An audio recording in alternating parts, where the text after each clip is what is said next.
For something different, I thought I'll show my game room setup. Okay, as you can see here, have my NES Classic and SNES Classic Game Boy Advance, and two Donkey Kong Game & Watches, and Super Mario Brothers Game & Watch DS, and my 3DS is in here. Now,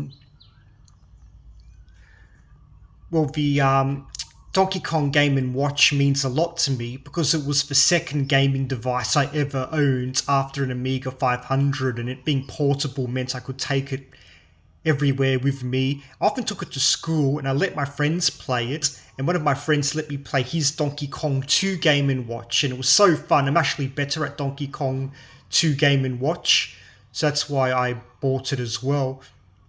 And grew up in Australia. The Master System was more popular than the NES, but I actually originally liked playing games on the NES more, and the Mega Drive was more popular than the SNES in Australia and Europe.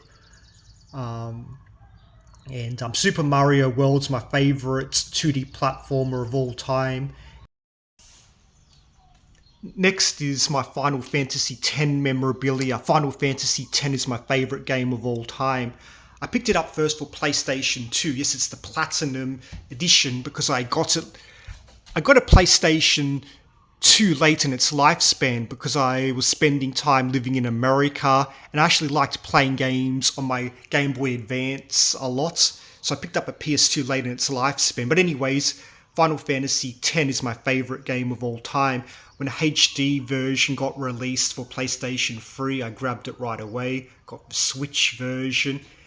This is just a music thing I got in Malaysia. This is a steelbook for the PlayStation 4. Okay, moving on. Here's my Nintendo Switch collection. I have my Switch here. Don't have to go through all the games, but as you can see, I have Super Mario games, Zelda games, some gems such as Astral Chain and Tokyo Mirage Sessions,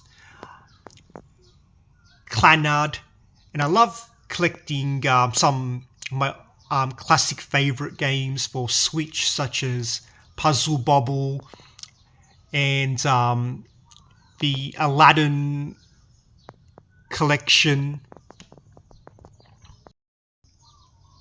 The Mega Drive version of Aladdin is one of my favourite all-time games, so I wanted to make sure I have a physical copy of it, and also have Rayman Legends, one of the best 2D platformers ever, and Witcher 3, which is in my top 5 favourite games of all time, and got some Game Boy Advance games here, and PlayStation Portable. PlayStation Portable has some real gems, and my Vita collection. Muv-Luv is one of my favourite games of all time, even though it's a visual novel, and my DS and 3DS collections.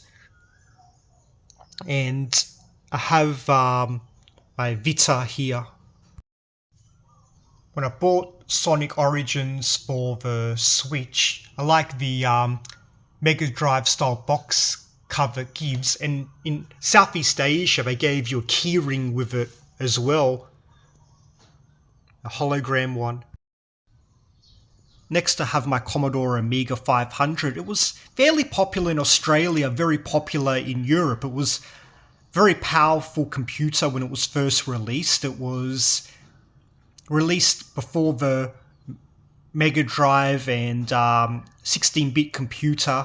The Amiga, from what I've read, can do thousands of colours, something like 4,000 colours, whereas the Sega Mega Drive could only do like 64 colours. But anyways, they've got a boxed Populous, Purple Saturn Day, which is like an intergalactic Olympic Games. This is an RPG, Crystals of Arborea. It goes for hundreds of dollars on eBay. And still got the instruction manual. As I've shown, I keep my Switch here and Super Mario Galaxy 2 here. Super Mario Galaxy 2 is my favourite 3D platformer of all time. Whilst I'm showing this, I keep more of my Final Fantasy games in here. And got this Chinese knockoff of Cloud Strife. I like the box art of Atelier Totoro, so Atelier Totoro, just nerves, I forget how to pronounce things, and resets from Persona 4. Okay, I'll show more gaming things I have. This section here is like for comfort games. Yakuza 4, one of my favorite, my number one favorite action-adventure game of all time. Heavy Rain, a very captivating film noir story. Zelda Twilight Princess 2, The Moon, very inspiring story. Jade Empire, in my top 5 favorite games of all time, and some visual novels, some erogs. Valkyria Chronicles, God of War 3, my favorite God of War game. Capcom Fighting Collection has Hyper Street Fighter 2. It's not the same as Street Fighter 2 Hyper Fighting. Hyper Street Fighter 2 is Super Street Fighter 2 Turbo, but it lets you select the older versions of characters. It makes for some fun matchups, and it doesn't have the glitch which keeps on hard difficulty all the time, like the US arcade version of Super Street Fighter 2 Turbo. Neko the Dolphin Defender of the Future, very captivating game. Now this area is for mainly my more expensive games. Boxed Game Boy Advance games that go for hundreds of dollars, especially Pokemon Sapphire. But yeah, Super Mario World, Yoshi's Island, Zelda Link to the Past, Super Mario Bros. 3, Metroid. This is a sealed Zelda collection for GameCube. It goes for hundreds of dollars when it's not sealed. This one's sealed. Paper Mario 1000 Years Door, Skies of Arcadia. This is Zelda Wind Waker for GameCube, Shadow Hearts Covenant, Marvel vs. Capcom 2 for PlayStation 2, Final Fantasy 7 and 8 for PC, Lost Odyssey and The Last Story aren't that expensive, but they're both in my top 5 favourite games, and Suikoden, Clannad again. And I just put these here because I like the box art. Magna Carta, Korean RPG, Blue Dragon, and Nier. Now down below is my Sega Saturn. When I checked years ago, it was still turned on, but it wouldn't read discs. Yeah, it's got a lot of dust. And I brought my Street Fighter Alpha 2 Sega Saturn versions. My favourite, the Saturn version is my favourite version of that game. And Street Fighter Alpha 2 is my favourite fighting game of all time, and still kept my Sonic 2 for Mega Drive. I had a lot of Mega Drive games when I was a kid, but they got lost moving houses. I managed to salvage this one. Have a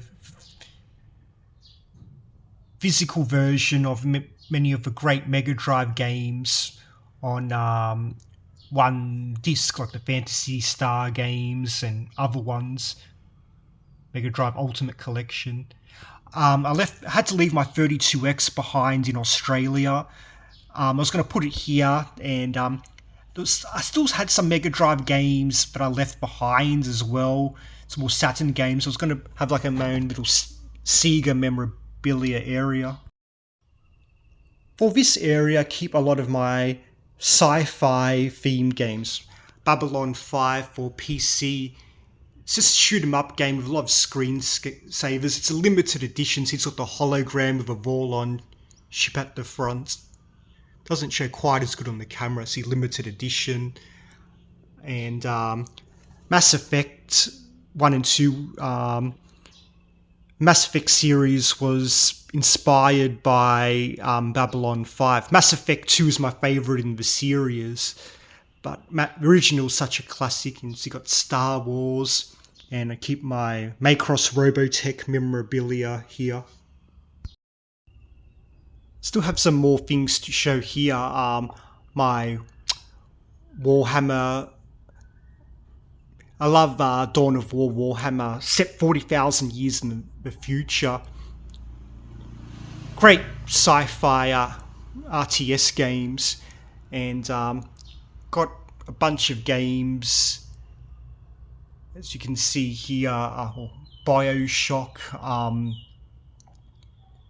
Slave Odyssey to the West, some Gundam games, Demon's Souls, Dark Souls 3, Resident Evil 4, Persona 3's here, some JRPGs,